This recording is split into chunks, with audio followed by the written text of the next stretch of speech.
যে ভবনেও আমাদের ক্লাস নিবে পরবর্তীতে সে তার উপর দেখি প্লেন যায়, এই কথাটা বলছে। তাহলে ওদের মনের ভিতরে এখনো কতটা ভয় আছে। এই যে বিমান যাইতেছে, এটা যে পারবো না, এটা নিশ্চয়ই তাকিয়ে দিবে।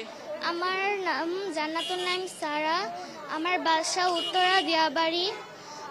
আমরা এক বোন, দুই বোন। ক্লাস 4 কাকাতুয়া সেকশন। আলহামদুলিল্লাহ ভালো আছি, কিন্তু আমার ফ্রেন্ডের কথা প্রচুর মনে পড়ে। স্কুল স্কুল যেদিন শুরু হবে ওই দিনই আমি স্কুল করব। ভালো লাগে, কিন্তু আমার ফ্রেন্ডের কথা প্রচুর মনে পড়ে। আইমান আমার খুব ভালো একটা ফ্রেন্ড ছিল, ওর কথা বেশি মনে পড়ে। ওর সাথে আমি দাঁড়িয়েছিলাম প্লেন দুর্ঘটনার আগে।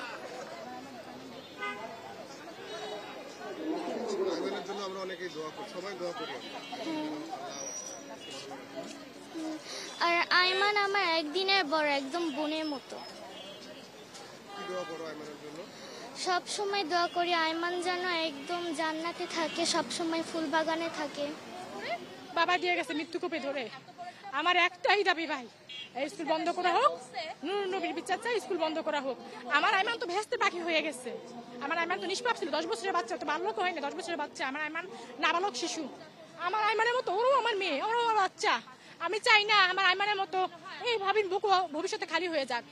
ওরও আমার বাচ্চা। আমার আইমান গেছে, আমি বুক চাপাতে ধরছি, ওরা গেল, আমি সেই সেম কষ্টই পাবো, কারণ আমার আইমানের ফ্রেন্ড। আমি যদি এটার বিচার যদি না চাই, সুস্থ তদন্ত যদি না চাই, আমি তো আইমানের কাছে সেটা কৈফিয়ত দিতে পারবো না। আইমান তোমাকে বলবে, আম্মু তুমি কেন আমার ফ্রেন্ডদের জীবনটা ঝুঁকি থাকে, তুমি কেন এটা প্রতিবাদ করো নাই? আমি তখন আমার বাচ্চার কাছে কি জবাব দিব হাসরের দিন? আমার বাচ্চা তো বলবো, আম্মু এটা তো স্বাভাবিক মৃত্যু হয় না আমাদের। আম্মু আমাদের যে বাকি ফ্রেন্ডগুলো ছিল স্কুলে, তাদের তুমি কি নিরাপত্তা দিয়ে আসতো? এটা তো তোমাদের কোনো আন্দোলন করো নাই মা। আমি তো চলে গেছি, আমি তো ভেস্তে পাখি হয়ে গেছি, আমার বাকি ফ্রেন্ডগুলো তো আসছে। আমি চাই এই স্কুল বন্ধ করা হোক। আর নুরুন নবী কিভাবে বলে আমার মেয়ে রোড অ্যাক্সিডেন্টে মারা যেতে পারতো, রোড অ্যাক্সিডেন্টে মারা যাবো না, তুই আন তোর বাচ্চা, আমি ফুলের আগুন দিয়ে পড়বো না, চুলার আগুন দিয়ে পুড়ে থাকুন, গ্যাসের আগুন দিয়া, কত যন্ত্রণা। আমার মেয়ে এত পুড়ে গেছে, তারপর বলে আম্মু তুমি কান্না করো না, আমার কিছু হয় নাই। আমার বাবা যেন না কান্না করে, আম্মু আমার দুইটা বোন কাছে রেখে আসতো, আমার মেয়েটা 2.5 বছর বয়স, ও তো পাগল হয়ে গেছে। আপা আপা কোথায়?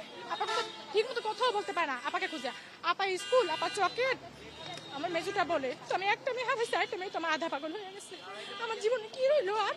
উনি কিভাবে বলে আমার একটা বাচ্চা গেছে, আমার বাকি 2টা বাচ্চা দেয় প্লেট টিকিটটা পর্যন্ত ফ্রি করবে। এই আমাদেরকে লোক দেখাস, আমরা কি ফকির? একটা বাচ্চা আমার মরছে এই প্রতিষ্ঠানে, এই মৃত্যু কোপে, আমি কি আর 2টা বাচ্চা মরতে দিব? হ্যাঁ, আমি তো আমার 2টা বাচ্চা দিব না, আমি এই বাচ্চাদের না দেওয়ার জন্য মার পা ধরে থাকবো। যেন আপনার ও একলা আপনার বাচ্চা না, আমারও বাচ্চা, এই মৃত্যু কোপে দিয়ে না। এই যে বিমান যাইতেছে, এটা যে পারবো না, এটা নিশ্চয়ই তাকিয়ে দিবে। জি আপু, এখনো আতঙ্কিত। ও আমাকে কালকে রাত্রেও বলছে যে আম্মু যে ভবনেও আমাদের ক্লাস নিবে পরবর্তীতে সে তার উপর দেখি প্লেন যায়, এই কথাটা বলছে। তাহলে ওদের মনের ভিতরে এখনো কতটা ভয় আছে।